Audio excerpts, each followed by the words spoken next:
वैसे तो संज्ञा हिंदी व्याकरण का सबसे आसान टॉपिक समझा जाता है, लेकिन यकीन मानिए 90% बच्चे संज्ञा के भेद ठीक से नहीं पहचान पाते हैं। तो आज हम संज्ञा की परिभाषा के साथ साथ संज्ञा के भेद भी पढ़ेंगे और सभी संज्ञा के भेदों को पहचानने के बिल्कुल आसान से टिप्स बताएंगे। लेकिन उसके पहले देखते हैं एक छोटी सी कहानी। अब इस कहानी को ध्यान से पढ़िए और बताइए, आपको कहानी समझ में आई? मुझे तो नहीं समझ में आई। चलिए इस कहानी को अब और भी आसान बना देते हैं। अब तो यकीन है कि आपको कहानी जरूर समझ में आ गई होगी, लेकिन जरा सोचिए कि इसी तरह चित्रों के माध्यम से अगर कहानी लिखनी हो तो लिखना और समझना दोनों कितना मुश्किल होगा। लेकिन क्या हो जब इन चित्रों के जगह पर हम उनके नाम लिख दें। जैसे मोटू और पतलू पार्क में पतंग उड़ा रहे थे, तभी माँ ने मोटू को आवाज़ दी। मोटू पतंग की डोर अपने दोस्त छोटू के हाथ में देकर जल्दी से घर चला गया। अब तो आप समझ ही गए होंगे कि चीज़ों का नाम लिख देने से काम कितना आसान हो जाता है। इसीलिए दुनिया के लोगों ने अपने आसपास जितनी भी चीज़ें होती हैं सबके कुछ न कुछ नाम रख दिए गए। बस इन्हीं नामों को संज्ञा कहते हैं, क्योंकि नाम से काम आसान हो जाता है। अब आइए संज्ञा का शाब्दिक अर्थ जान लेते हैं। संज्ञा शब्द दो शब्दों से मिलकर के बना है, सम और ज्ञा। सम का शाब्दिक अर्थ होता है सम्यक या ठीक तरह से, और ज्ञा का शाब्दिक अर्थ होता है जानना या पहचानना। यानी संज्ञा का शाब्दिक अर्थ हुआ कि जिस शब्द से हम किसी चीज़ को ठीक से जानते या पहचानते हैं। और चीज़ों को अभी अभी आपने देखा कि हम कैसे पहचानते हैं, उनके नाम से। तो इसीलिए नाम को ही हम संज्ञा कहते हैं। संज्ञा की परिभाषा इसी से बनकर के आई है। किसी भी नाम सूचक शब्द को संज्ञा कहते हैं। वैसे तो किताबों में आपने पढ़ा होगा कि व्यक्ति, वस्तु, स्थान या भाव के नाम को संज्ञा कहते हैं, लेकिन इससे भी सरल परिभाषा है कि किसी भी नाम सूचक शब्द को संज्ञा कहते हैं, चाहे वो भाव का नाम हो, चाहे व्यक्ति का हो, चाहे वस्तु का हो, या कोई और भी नाम हो। जैसे किसी जीव का नाम मनुष्य, पशु, कुत्ता, लड़की, चिड़िया आदि। इसी तरह से किसी वस्तु का नाम जैसे पुस्तक, कंप्यूटर, कुर्सी, मेज, मिठाई आदि। इसी तरह से किसी स्थान का नाम जैसे दिल्ली, मुंबई, अस्पताल, चौराहा, विद्यालय आदि। किसी गुण या भाव या अवस्था का भी नाम हो सकता है, जैसे साहस, ईमानदारी, प्रेम, दया, बुढ़ापा आदि। तो संज्ञा के वैसे तो 5 भेद होते हैं, लेकिन कहीं कहीं किताबों में आपको संज्ञा के 3 भेद भी मिलेंगे। तो इस कन्फ्यूजन को भी हम आज दूर कर देते हैं। पहले हम संज्ञा के 5 भेद पढ़ते हैं। जैसे जातिवाचक संज्ञा यानी कॉमन नाउन, व्यक्तिवाचक संज्ञा प्रॉपर नाउन, समूहवाचक संज्ञा कलेक्टिव नाउन, द्रव्यवाचक संज्ञा मटेरियल नाउन, भाववाचक संज्ञा अब्स्ट्रैक्ट नाउन।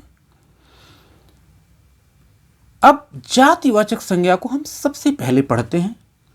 प्राणी, वस्तु या स्थान की जाति या वर्ग का बोध कराने वाली संज्ञा को जातिवाचक संज्ञा कहते हैं। पहले आप जाति को समझ लीजिए। जाति से मतलब यहाँ ब्राह्मण, क्षत्रिय आदि से बिल्कुल नहीं है। यहाँ जाति से मतलब है कि दुनिया में बहुत सारी चीज़ें आपस में मिलती जुलती होती हैं या उनमें कुछ समानता होती है। तो आपस में परस्पर समानता रखने वाली जो चीज़ें होती हैं, उन सब चीज़ों को एक जाति की चीज़ बोलते हैं। जैसे गाय, नदी, मनुष्य, लड़का, पुस्तक, कुर्सी, शहर, चौराहा, गांव आदि। अब गाय को ही ले लीजिए। जितनी भी गायें हैं सब कुछ न कुछ आपस में समान होती हैं। आपस में तभी तो हम पहचानते हैं कि ये भैंस है या गाय है, क्योंकि भैंसें आपस में कुछ समानता रखती हैं और गायें आपस में कुछ समानता रखती हैं। तो इसका मतलब गाय किसी एक गाय का नाम नहीं है, बल्कि गाय एक जाति का नाम है। ठीक इसी तरह से नदी, सभी नदियां बहती हैं, सभी नदियों में पानी होता है, तो सभी नदियों में आपस में समानता है। इसका मतलब नदी एक जाति है, किसी एक नदी का नाम नहीं है। तो अब तो आप समझ ही गए होंगे कि जातिवाचक संज्ञा से क्या अभिप्राय है। अब देखिए, जातिवाचक संज्ञा का प्रयोग एक वचन में भी हो सकता है और बहुवचन में भी हो सकता है। जैसे गाय, गाय एक भी हो सकती है और एक से अधिक भी हो सकती है, तो उसको गायें बोलेंगे।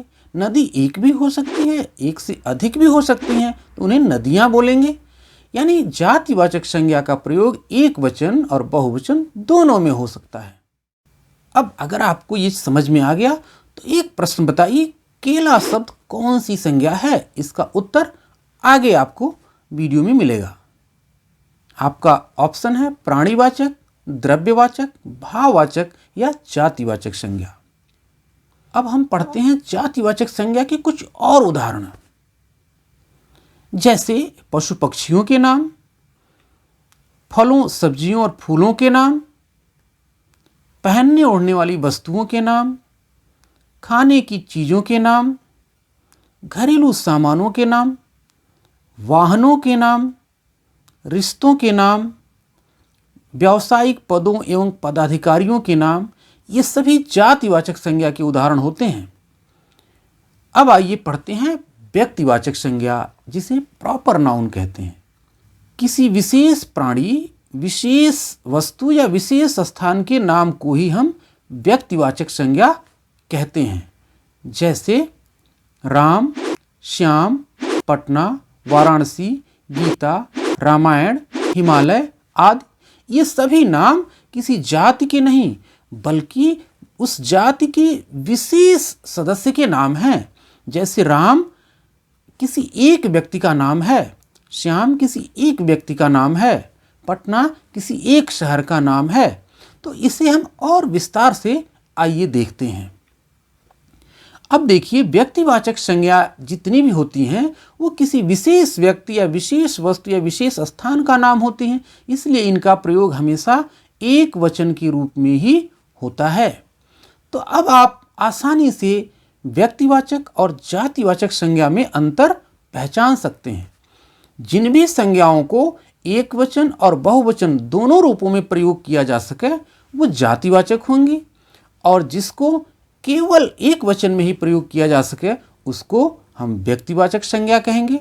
अब ये आसान सा ट्रिक आपके बड़ा काम आने वाला है।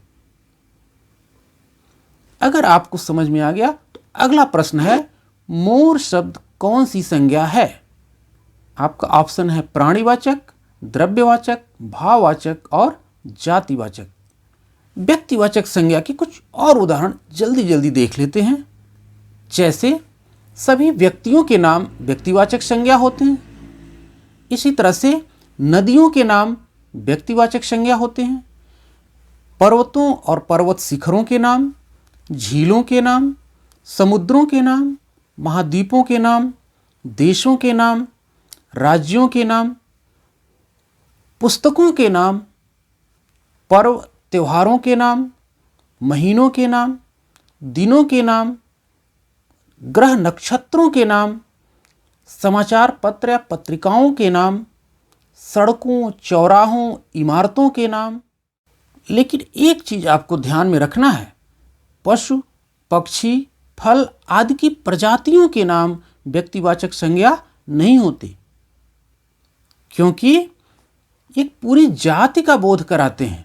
जैसे सेब, सेब किसी एक फल का नाम नहीं है, बल्कि सेब फल की एक पूरी जाति का नाम, एक प्रजाति का नाम है। इसलिए सेब जातिवाचक संज्ञा होगा, व्यक्तिवाचक संज्ञा नहीं होगा। एक बार जातिवाचक और व्यक्तिवाचक संज्ञा में अंतर को फिर समझ लेते हैं। जैसे जातिवाचक संज्ञा से प्राणी, वस्तु या स्थान की पूरी जाति या वर्ग का बोध होता है, जबकि व्यक्तिवाचक संज्ञा से उस जाति के विशेष प्राणी या विशेष वस्तु या विशेष स्थान का ही बोध होता है। उदाहरण से समझते हैं। जैसे हम कुत्ता कहते हैं तो सभी कुत्तों का बोध होता है। कुत्ता एक भी हो सकता है, अनेक भी हो सकते हैं। यानी कुत्ता एक जाति है, पशुओं की एक प्रजाति है। जब व्यक्तिवाचक संज्ञा के रूप में इसका प्रयोग करेंगे तो हमें एक कुत्ते का कोई नाम रखना पड़ेगा, जैसे टॉमी, शेरू, झबरू आदि। इसी तरह से कवि कहते हैं तो सभी कवियों का बोध होता है, लेकिन जब किसी एक कवि का हम नाम रखते हैं तो वो व्यक्तिवाचक संज्ञा हो जाती है, जैसे रहीम, कबीरदास, तुलसीदास। ठीक इसी तरह से मनुष्य जातिवाचक संज्ञा है, इसमें सभी मनुष्यों का बोध हो जाता है। लेकिन जब किसी एक मनुष्य का हम नाम रख देते हैं तो वो व्यक्तिवाचक संज्ञा हो गई, जैसे राम, श्याम, मोहन आदि। इसी तरह से लड़का एक पूरी जाति का बोध कराता है, लड़का कहने से सभी लड़कों का बोध होता है। लेकिन जब लड़कों में किसी एक लड़के का कोई नाम लेते हैं, जैसे रमेश, सुरेश, रोहन, तो व्यक्तिवाचक संज्ञा हो गई। तो इस तरह से जातिवाचक संज्ञा में से जब किसी एक का एक विशेष नाम रख देते हैं तो वो व्यक्तिवाचक संज्ञा हो जाती है। अब जातिवाचक संज्ञा के एक वचन और बहुवचन दोनों रूपों में प्रयोग होता है, जैसा कि अभी हमने बताया। लेकिन व्यक्तिवाचक संज्ञा का प्रयोग हमेशा एक वचन में ही होता है। इस टिप्स को आसानी से आप याद रख करके संज्ञा के भेद पहचान सकते हैं। अब अगली संज्ञा है समूहवाचक संज्ञा। समूहवाचक संज्ञा किसे कहते हैं? प्राणियों या वस्तुओं के एक समूह का बोध कराने वाली संज्ञा को समूहवाचक संज्ञा कहते हैं, जैसे सेना, दल, सभा, कक्षा, गुच्छा, गुलदस्ता। अब यहां देखो, सेना जो है वो है तो एक ही, लेकिन कई सारे इंसानों से मिलकर के बना हुआ एक समूह है। समूह को अंग्रेजी में कहते हैं ग्रुप। तो जब कोई भी वस्तु या व्यक्ति समूह में है और उस समूह का कोई एक नाम रख दिया गया है तो उस समूह के नाम को ही हम समूहवाचक संज्ञा कहेंगे। जैसे दल, दल में बहुत सारे व्यक्ति होते हैं, उन सभी व्यक्तियों के अपने अपने नाम होते हैं, लेकिन उन सबको मिला करके एक ही समूह कहते हैं। तो इसलिए दल क्या है? समूहवाचक संज्ञा है। ठीक इसी तरह सभा, सभा में बहुत सारे मनुष्य शामिल होते हैं तो लोग सबको मिला करके हम सभा कहते हैं। कक्षा, कक्षा तमाम छात्रों को मिला करके एक ग्रुप होती है जिसे हम कक्षा कहते हैं। तो कक्षा भी क्या है? समूहवाचक संज्ञा है। इसी तरह गुच्छा, चाहे चाबियों का गुच्छा हो, चाहे फलों का गुच्छा हो, लेकिन उसमें कई सारे फल या कई सारी चाबियां एक साथ मिल करके गुच्छा कहलाती हैं। तो गुच्छा भी क्या है? समूहवाचक संज्ञा है। गुलदस्ता, कई सारे फूलों के समूह को हम गुलदस्ता कहते हैं, तो ये भी एक समूहवाचक संज्ञा है। अब आइए पढ़ते हैं द्रव्यवाचक संज्ञा। ये नाम से ही जैसे कि स्पष्ट है कि किसी भी धातु या द्रव्य, द्रव्य का अर्थ होता है पदार्थ, जैसे ऑक्सीजन, कार्बन डाइऑक्साइड, ये गैस भी पदार्थ हैं। इसी तरह से जितने भी तरल पदार्थ होते हैं उनको भी द्रव्य कहते हैं, जैसे पानी, दूध आदि। तो सभी प्रकार की धातुओं और द्रव्य पदार्थों यानी तरल पदार्थ या गैस पदार्थ, इन सभी के नाम को हम द्रव्यवाचक संज्ञा में गिनते हैं, जैसे सोना, चांदी, लोहा, दूध, पानी, ऑक्सीजन, नाइट्रोजन आदि। द्रव्यवाचक संज्ञा की बिल्कुल आसान सी पहचान हम बताते हैं। द्रव्यवाचक संज्ञा की सबसे बड़ी विशेषता है कि इसमें पूर्ण और अंश का भेद नहीं होता। पूर्ण और अंश का भेद से मतलब है कंप्लीट और इनकम्प्लीट, पूरा और अधूरा जैसा कोई कॉन्सेप्ट नहीं होता है। जैसे पेड़ की एक डाल को दिखा करके हम ये नहीं कह सकते कि यह पेड़ है, जब तक कि सभी पेड़ की डालियाँ, उसकी तना, उसकी पत्तियाँ, सब कुछ उसमें शामिल न हो। यानी पेड़ में एक ही हिस्सा अगर दिखाएंगे तो वो अधूरा कहलाएगा। ठीक इसी तरह से किसी जानवर को लें, केवल जानवर की पूंछ को दिखा करके हम नहीं कह सकते कि ये जानवर है, जब तक कि उसके सभी अंग, सभी हिस्से उसमें शामिल न हो। लेकिन द्रव्यवाचक संज्ञा में ऐसा नहीं होता। अगर हम पानी को दिखाते हैं तो चाहे पानी एक बूंद हो, चाहे पानी एक बाल्टी हो, दोनों को हम पानी ही कहेंगे। ऐसा नहीं कि एक बूंद पानी इनकम्प्लीट या अपूर्ण है और एक बाल्टी पानी पूर्ण है, ऐसा नहीं होता। ठीक इसी तरह से लोहा एक धातु है और द्रव्यवाचक संज्ञा है। लोहा छोटा टुकड़ा हो या बड़ा टुकड़ा हो, लेकिन ऐसा नहीं कहेंगे ये छोटा टुकड़ा इनकम्प्लीट लोहा, अपूर्ण लोहा है और बड़ा टुकड़ा पूर्ण लोहा है, ऐसा नहीं कहते। यानी इसमें पूर्ण और अपूर्ण जैसा भेद नहीं होता है। द्रव्यवाचक संज्ञा का प्रयोग भी हमेशा एक वचन के रूप में ही होता है। यह भी एक आसान सा समझने लायक टिप्स है। समूहवाचक और द्रव्यवाचक संज्ञा को कुछ विद्वान जातिवाचक संज्ञा का ही भेद मानते हैं। ऐसी स्थिति में तो ये दोनों संज्ञाएं जातिवाचक संज्ञा के ही अंतर्गत आ गई और ऐसी स्थिति में तो संज्ञा के 3 ही भेद होंगे, जातिवाचक, व्यक्तिवाचक और भाववाचक। लेकिन समस्या यह है कि आप संज्ञा के 5 भेद बताएंगे या संज्ञा के 3 भेद। तो आपको संज्ञा के 5 भेद याद करने हैं और उन्हें पांचों को अलग अलग आपको समझना भी है। लेकिन अगर संज्ञा का कोई शब्द देकर से आपको पूछा जाए कि संज्ञा का भेद बताइए, तो आप जातिवाचक बताएंगे या समूहवाचक। ऐसी स्थिति में आपको ऑप्शन देखना है। अगर जातिवाचक और समूहवाचक दोनों ऑप्शन है और आपको लगता है कि ये संज्ञा तो समूहवाचक है, तो निश्चित रूप से आपको समूहवाचक बताना है। लेकिन समूहवाचक अगर ऑप्शन ही नहीं है तो जातिवाचक बताएंगे। ठीक उसी तरह से जातिवाचक और द्रव्यवाचक में अगर आपको लगता है संज्ञा द्रव्यवाचक है और ऑप्शन में द्रव्यवाचक है, तो निश्चित रूप से आप द्रव्यवाचक उत्तर बताएंगे। लेकिन अगर द्रव्यवाचक ऑप्शन ही नहीं है तो निश्चित रूप से उसे जातिवाचक बताएंगे। तो इसमें बिल्कुल ही कंफ्यूज होने की जरूरत नहीं है। अब देखते हैं अगली जो संज्ञा है वह है भाववाचक। जैसा कि नाम से ही पता चलता है कि भाव का नाम है। अब भाव क्या है? जैसे प्रेम, दया, ईमानदारी, बहादुरी, वीरता, बुढ़ापा, जवानी, ये ऐसी चीज़ें हैं जिनको हम छू नहीं सकते, जिनको आँख से देख नहीं सकते, हम इनको महसूस करते हैं। आप बताइए क्या बुढ़ापा, जवानी, वीरता, बहादुरी, ईमानदारी, दया, प्रेम, इनमें से किसी भी भाव को आपने देखा है? अगर आपको लगता है कि आपने देखा है तो आप बिल्कुल गलत हैं। उदाहरण के तौर पे आप बूढ़े व्यक्ति को देखते हैं, बुढ़ापा को नहीं देखते हैं। जवान आदमी को देखते हैं, जवानी को नहीं देखते। तो कैसे पहचानते हैं कि वो जवान है? कुछ जवानी के कुछ लक्षण होते हैं जो शरीर में नजर आते हैं। तो आप उन लक्षणों को देख करके पहचानते हैं कि वह व्यक्ति जवान है या वह व्यक्ति बूढ़ा है। आप जवानी और बुढ़ापा को बिल्कुल नहीं देखते। तो इसकी परिभाषा क्या हुई? अमूर्त भावों, गुणों, अवस्थाओं, क्रियाओं आदि के नाम को भाववाचक संज्ञा कहते हैं। अगर आपको भाववाचक संज्ञा समझ में आ गई तो आप बताइए मजबूती शब्द कौन सी संज्ञा है? इसका भी उत्तर आपको आगे वीडियो में मिलेगा। भाववाचक संज्ञा के कुछ और उदाहरण जल्दी जल्दी जान लेते हैं। अमूर्त भावों के नाम जैसे प्रेम, दया, करुणा, घृणा, ये सब मनुष्य के भीतर पाए जाने वाले भाव हैं जिनको हम केवल महसूस करते हैं, देखते नहीं हैं। ठीक इसी तरह से गुण दोषों के नाम जैसे वीरता, साहस, ईमानदारी, कायरता आदि। ठीक इसी तरह से अवस्थाओं के नाम जैसे बचपन, बुढ़ापा, जवानी आदि।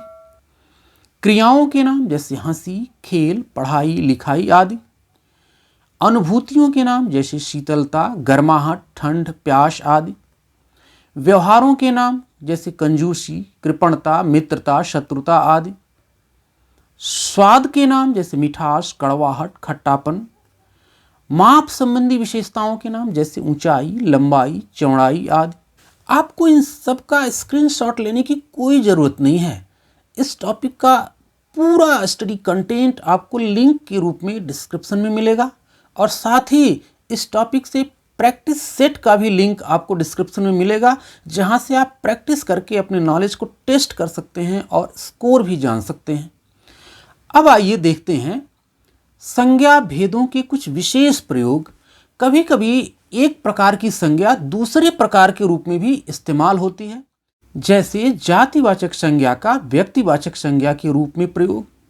कभी कभी जातिवाचक संज्ञा से किसी विशेष व्यक्ति, वस्तु या स्थान का बोध होता है, जिसके कारण वह व्यक्तिवाचक संज्ञा कहलाती है। उदाहरण के तौर पर बापू। बापू का शाब्दिक अर्थ होता है पिता, लेकिन यह महात्मा गांधी के लिए प्रयोग होता है। तो अगर बापू का प्रयोग हम पिता के रूप में करेंगे तो पिता तो सबके होते हैं, यानी एक भी हो सकते हैं, बहुत भी हो सकते हैं। तो इसका अर्थ है कि पिता एक जाति का बोध करा रहा है। ऐसे में तो पिता को जातिवाचक संज्ञा होनी चाहिए। लेकिन जब महात्मा गांधी के लिए हम बापू शब्द का प्रयोग करेंगे तो महात्मा गांधी तो एक ही हैं, यानी ये एक विशेष व्यक्ति का नाम हो गया। ऐसे हालात में बापू क्या हो जाएगा? व्यक्तिवाचक संज्ञा। ठीक इसी तरह से पुरी, पुरी का अर्थ होता है नगर या गांव। अगर नगर या गांव पुरी का अर्थ होगा तो गांव तो एक भी हो सकता है, अनेक भी हो सकता है, नगर एक भी हो सकता है, अनेक भी हो सकता है। ऐसे में तो यह जातिवाचक संज्ञा होगी। लेकिन पुरी का इस्तेमाल ज़्यादातर जगन्नाथपुरी धाम के लिए होता है, और जगन्नाथपुरी धाम तो एक धाम का विशेष नाम है, तो ऐसे में इसे व्यक्तिवाचक संज्ञा कहेंगे।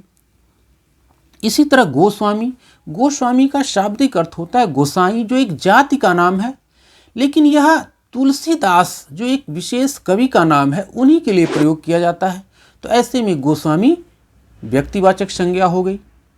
अब व्यक्तिवाचक संज्ञा का जातिवाचक संज्ञा के रूप में प्रयोग। कभी कभी विशेष कथन के रूप में व्यक्तिवाचक संज्ञा का प्रयोग जातिवाचक संज्ञा के रूप में देखा जाता है। जैसे जरूरत पड़ी तो आज भी हर घर में भगत सिंह पैदा होंगे। भगत सिंह एक विशेष व्यक्ति का नाम था जो एक बड़े क्रांतिकारी थे। लेकिन जब हम कहते हैं कि जरूरत पड़ी तो हर घर से भगत सिंह निकलेंगे, इसका अर्थ है कि यहाँ हर घर से भगत सिंह जैसे वीर निकलेंगे, और वीर जब हर घर से निकलेंगे तो बहुवचन भी होगा। ऐसे में किसी एक व्यक्ति के लिए भगत सिंह नहीं कहा जा रहा है, बल्कि अलग अलग घरों से भगत सिंह जैसे बहादुर लोगों से इसका अर्थ है। इसलिए यहाँ पर भगत सिंह जातिवाचक संज्ञा के रूप में प्रयोग हुआ है। ठीक इसी तरह से भारतीय राजनीति के चाणक्यों ने लोकतंत्र को सुरक्षित रखा। अब चाणक्य तो एक विशेष व्यक्ति का नाम था, लेकिन यहाँ भारतीय राजनीति के बड़े नेताओं को, जिन्होंने लोकतंत्र को सुरक्षित रखा, उन नेताओं के लिए चाणक्यों शब्द प्रयोग किया गया है। और नेता तो बहुत सारे थे, तो यहाँ पर चाणक्य ऐसे लोगों के लिए कहा गया है जिनमें चाणक्य जैसी विशेषताएं थी। तो चाणक्य क्या हो गया यहाँ पर? जातिवाचक संज्ञा। इसी तरह से आप जैसे कई हरिश्चंद्र मैंने देखे हैं।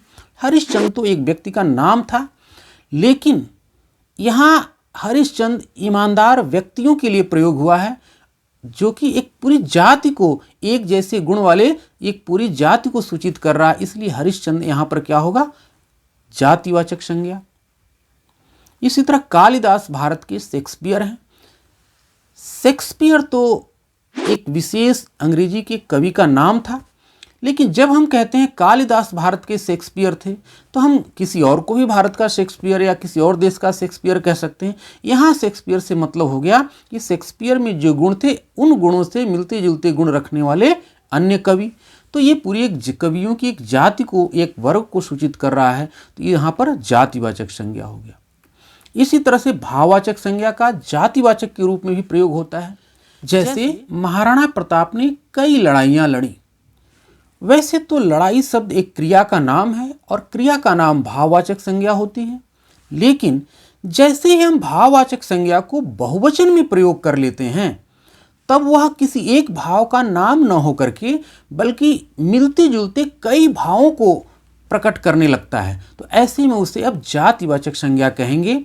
जैसे लड़ाइयाँ, ठीक उसी तरह से गांव में कई बीमारियां फैली थी। बीमारी भी एक दशा का, एक अवस्था का नाम है, लेकिन जैसे ही उसे हम बहुवचन में प्रयोग करते हैं तब वो मिलती जुलती कई अवस्थाओं का बोध कराने लगती है। तो ऐसे में उसको जातिवाचक संज्ञा कहेंगे। ठीक इसी तरह से तुम्हारी अच्छाइयों के बारे में मुझे पता है। अच्छाई भी एक गुण का नाम है, लेकिन जैसे ही हम उसे बहुवचन में प्रयोग करते हैं, जैसे अच्छाइयों, तो वो एक जैसे कई अच्छे गुणों को एक साथ प्रकट करने लगता है। तो इसलिए अच्छाइयाँ जो है, यानी बहुवचन में अच्छाइयाँ शब्द क्या है? जातिवाचक संज्ञा हो गई। इसी तरह एक ही पेज पर कई तरह की लिखावटें हैं। लिखावट भी एक क्रिया का नाम है जो भाववाचक संज्ञा है, लेकिन जैसे ही इसे बहुवचन में प्रयोग करेंगे तो उसे अब जातिवाचक संज्ञा की श्रेणी में रखेंगे। तो व्यक्तिवाचक संज्ञा, भाववाचक संज्ञा और द्रव्यवाचक संज्ञा का प्रयोग हमेशा एक वचन में होता है, लेकिन अगर विशेष कथन के रूप में कभी इनमें से किसी भी संज्ञा का बहुवचन के रूप में प्रयोग होता है तो उसे जातिवाचक की संज्ञा की श्रेणी में रखेंगे। ये एक महत्वपूर्ण टिप्स अगर आप याद रखेंगे तो संज्ञा का भेद आसानी से आप पहचानेंगे और कभी आप गलत नहीं करेंगे। अब आइए, संज्ञा के भेद दो और आधारों पर किए गए हैं, गणना या व्यवहार के आधार पर। गणना या व्यवहार के आधार पर संज्ञा को दो भागों में बांटा जाता है। एक को कहते हैं गणनीय संज्ञा और एक को कहते हैं अगणनीय संज्ञा, जिनको हम एक से अधिक संख्याओं में 2, 3, 4, 5 आदि संख्याओं में गिन सकते हैं, उनको कहते हैं गणनीय संज्ञा। जैसे सभी जातिवाचक संज्ञाएं, जैसे गाय, लड़का, पुस्तक, इनको 1, 2, 3, 4 आदि में हम गिन सकते हैं, इनको कहेंगे गणनीय संज्ञा। अगणनीय संज्ञा किसे कहते हैं? ऐसी संज्ञाएं जिनको या तो हम केवल एक ही नंबर के में गिन सकते हैं या जिनको माप तौल सकते हैं लेकिन गिन नहीं सकते हैं। जैसे व्यक्तिवाचक संज्ञा, भाववाचक संज्ञा, द्रव्यवाचक संज्ञा। उदाहरण के तौर पर राम एक व्यक्ति का नाम था, तो एक ही राम थे। अब उसके बाद हिमालय एक पर्वत का नाम है, तो उसको एक ही संख्या में गिनेंगे, 2, 3 में नहीं गिन सकते। इसी तरह से प्रेम, दया, ये मनुष्य के भाव हैं, इनको 1, 2, 3 आदि नंबरों में हम गिन नहीं सकते। ठीक इस तरह दूध, पानी, ऑक्सीजन, इनको हम 1 दूध, 2 दूध या 1 पानी, 2 पानी ऐसे हम गिन नहीं सकते, इनको तौल सकते हैं, माप सकते हैं। तो जिनको एक से अधिक संख्याओं में गिना न जा सके वो सभी अगणनीय संज्ञाएं कहलाती हैं। मुझे उम्मीद है अब संज्ञा की परिभाषा, संज्ञा के भेद आप अच्छी तरह से समझ गए होंगे। और अगर फिर भी कोई दिक्कत है तो इस वीडियो के डिस्क्रिप्शन में जो लिंक है वहाँ से आप संज्ञा के बारे में और विस्तार से पढ़ सकते हैं, ढेर सारे उदाहरण देख सकते हैं और एक प्रैक्टिस सेट का भी लिंक होगा जिसके माध्यम से अपनी नॉलेज को टेस्ट करके आप अपना स्कोर भी जान सकते हैं। तब तक एक छोटा सा क्विज करते हैं आपकी समझ को तौलने के लिए कि कितना आपने इस टॉपिक से समझा। हर प्रश्न के बाद आपको 5 सेकेंड का समय मिलेगा अपना उत्तर देने के लिए। पहला प्रश्न है, संज्ञा कहते हैं व्यक्ति के नाम को, स्थान के नाम को और वस्तु के नाम को, किसी भी नाम को। आपका समय शुरू होता है अब। 5, 4, 3, 2, 1, 0। किसी भी नाम को, सही उत्तर है किसी भी नाम को। अगला प्रश्न है, किसी विशेष व्यक्ति, वस्तु या स्थान को कहते हैं व्यक्तिवाचक संज्ञा, वस्तुवाचक संज्ञा, स्थानवाचक संज्ञा, जातिवाचक संज्ञा। 5, 4, 3, 2, 1, 0। सही उत्तर है व्यक्तिवाचक संज्ञा। अगला प्रश्न है, प्राणियों, वस्तुओं या स्थान के जाति या वर्ग का बोध कराने वाली संज्ञा को कहते हैं व्यक्तिवाचक संज्ञा, वस्तुवाचक संज्ञा, स्थानवाचक संज्ञा या जातिवाचक संज्ञा। 5, 4, 3, 2, 1, 0। सही उत्तर है जातिवाचक संज्ञा। अगला प्रश्न है, प्राणियों या वस्तुओं के किसी समूह के नाम को कहते हैं प्राणीवाचक संज्ञा, वस्तुवाचक संज्ञा, समूहवाचक संज्ञा, जातिवाचक संज्ञा। 5, 4, 3, 2, 1, 0। सही उत्तर है समूहवाचक संज्ञा। अगला प्रश्न है, प्रकृति में ठोस, द्रव या गैस के रूप में पाए जाने वाले मूल पदार्थों के नाम हैं प्राणीवाचक संज्ञा, द्रव्यवाचक संज्ञा, समूहवाचक संज्ञा, जातिवाचक संज्ञा। 5, 4, 3, 2, 1, 0। सही उत्तर है द्रव्यवाचक संज्ञा। अगला प्रश्न है, प्राणियों या वस्तुओं में पाई जाने वाली विशेषताओं या गुणों के नाम को कहते हैं प्राणीवाचक संज्ञा, द्रव्यवाचक संज्ञा, गुणवाचक संज्ञा या भाववाचक संज्ञा। 5, 4, 3, 2, 1, 0। सही उत्तर है भाववाचक संज्ञा। अगला प्रश्न है, मजबूती शब्द कौन सी संज्ञा है प्राणीवाचक संज्ञा, द्रव्यवाचक संज्ञा, भाववाचक संज्ञा, जातिवाचक संज्ञा। 5 4 3 2 1 0। सही उत्तर है भाववाचक संज्ञा।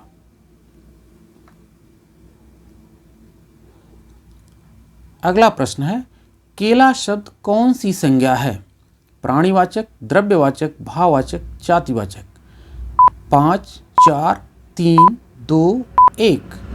सही उत्तर है जातिवाचक संज्ञा। मोर शब्द कौन सी संज्ञा है? प्राणीवाचक, द्रव्यवाचक, भाववाचक, जातिवाचक।